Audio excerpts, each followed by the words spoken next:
Hello friends, स्वागत है आप सभी का अपने यूट्यूब चैनल फ्यूचर बोर्ड में। तो दोस्तों, आज की इस वीडियो में मैं बताने वाला हूं क्लास 12th के लिए ज्योग्राफी का काफ़ी इंपॉर्टेंट क्वेश्चन जो हर साल बोर्ड एग्जाम में पूछे जाते हैं। तो इस वीडियो को शुरू से अंत तक देखिएगा, इस वीडियो को कहीं से स्किप मत कीजिएगा और इस चैनल पर नए हैं तो चैनल को सब्सक्राइब कीजिएगा और वीडियो को लाइक जरूर कीजिएगा। तो चलिए स्टार्ट करते हैं आज का वीडियो।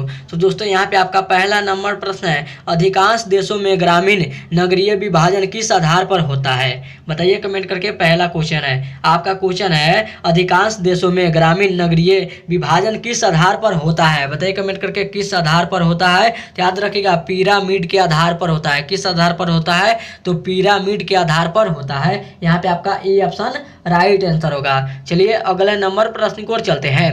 तो दोस्तों, यहाँ पे आपका अगला नंबर प्रश्न है, निम्न में से कौन वायु वर्ग, आपका क्वेश्चन है, निम्न में से कौन वायु वर्ग कार्यशील जनसंख्या का प्रतिनिधित्व करता है? बताइए कमेंट करके इसका आंसर क्या होगा। तो याद रखिएगा, 15 से 59 वर्ष तक करता है। कब से कब तक करता है? तो 15 से 59 वर्ष तक करता है, जो कि यहाँ पे आपका सी ऑप्शन राइट आंसर होगा। आगे बढ़ते हैं अगले नंबर प्रश्न को। तो दोस्तों, यहाँ पे आपका अगला नंबर प्रश्न है, दक्षिण पूर्वी एशिया में, आपका क्वेश्चन है, दक्षिण पूर्वी एशिया में जनसंख्या केंद्रित है। आपका क्वेश्चन है, दक्षिण पूर्वी एशिया में जनसंख्या केंद्रित है। बताइए कमेंट करके इसका आंसर क्या होगा। तो याद रखिएगा, नदी घाटियों के उच्च भागों में। क्या इसका आंसर सही होगा? तो नदी घाटियों के उच्च भागों में। यहाँ पे आपका डी ऑप्शन राइट आंसर होगा। चलिए अगले नंबर प्रश्न को चलते हैं। तो दोस्तों, यहाँ पे आपका अगला नंबर प्रश्न है, निम्न में से कौन सघन जनसंख्या वाला क्षेत्र है? बताइए कमेंट करके।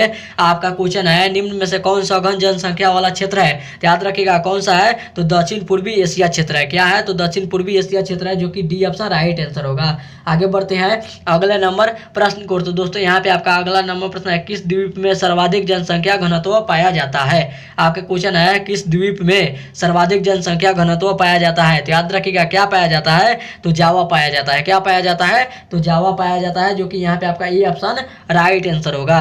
चलिए अगले नंबर प्रश्न को चलते हैं। तो दोस्तों, यहाँ पे आपका अगला नंबर प्रश्न है, निम्न में से कौन एक जनसंख्या परिवर्तन के कारक नहीं है? आपका क्वेश्चन है, निम्न में से कौन एक जनसंख्या परिवर्तन के कारक नहीं है? बताइए कमेंट करके, कौन नहीं है? तो याद रखिएगा, आवास नहीं है। क्या नहीं है? तो आवास नहीं है।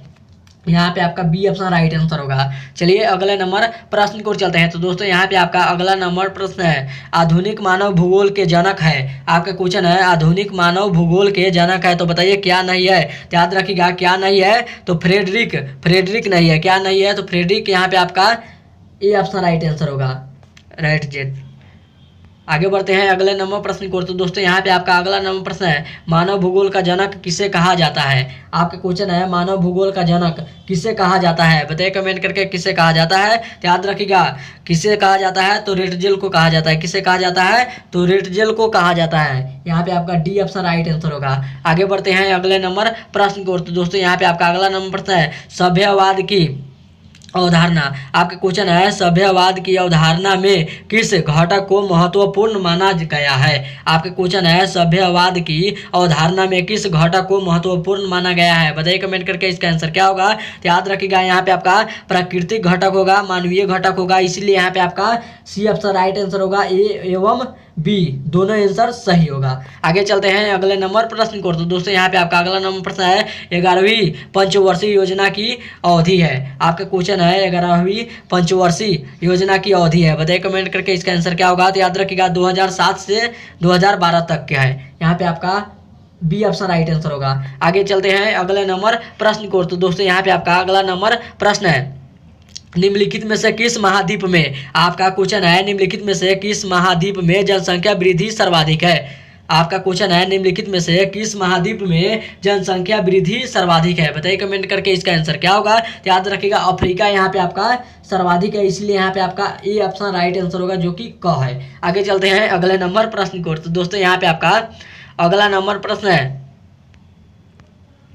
भारत में पाए जाने वाले, आपका क्वेश्चन है, भारत में पाए जाने वाले कुल कोयला का कितना प्रतिशत बिटुमिनस प्रकार का है? आपका क्वेश्चन है, भारत में पाए जाने वाले कुल कोयला का प्रतिशत बिटुमिनस का प्रकार है? बताइए कमेंट करके इसका आंसर क्या होगा। तो याद रखिएगा कितना प्रतिशत है, तो 80% है। कितना प्रतिशत है, तो 80% है। एक बार और क्वेश्चन को रिपीट करते हैं। आपका क्वेश्चन है भारत में पाए जाने वाले कुल कोयला का कितना प्रतिशत बिटुमिनस का प्रकार का है? तो याद रखिएगा 80% का है। कितना प्रतिशत है, तो 80% का है, जो कि यहाँ पे आपका सी ऑप्शन में है। आगे बढ़ते हैं अगले नंबर प्रश्न को। तो दोस्तों यहाँ पे आपका अगला नंबर प्रश्न है, भारत की कुल जनसंख्या का कितना प्रतिशत उत्तरी मैदान में बसता है? आपके क्वेश्चन है भारत की कुल जनसंख्या का कितना प्रतिशत उत्तरी मैदान में बसता है? तो याद रखिएगा कितना प्रतिशत है, तो 1:1:3 है। क्या है, तो 1:3 है। यहाँ पे आपका सी ऑप्शन राइट आंसर होगा। आगे चलते हैं अगले नंबर प्रश्न को। तो दोस्तों यहाँ पे आपका अगला नंबर प्रश्न है,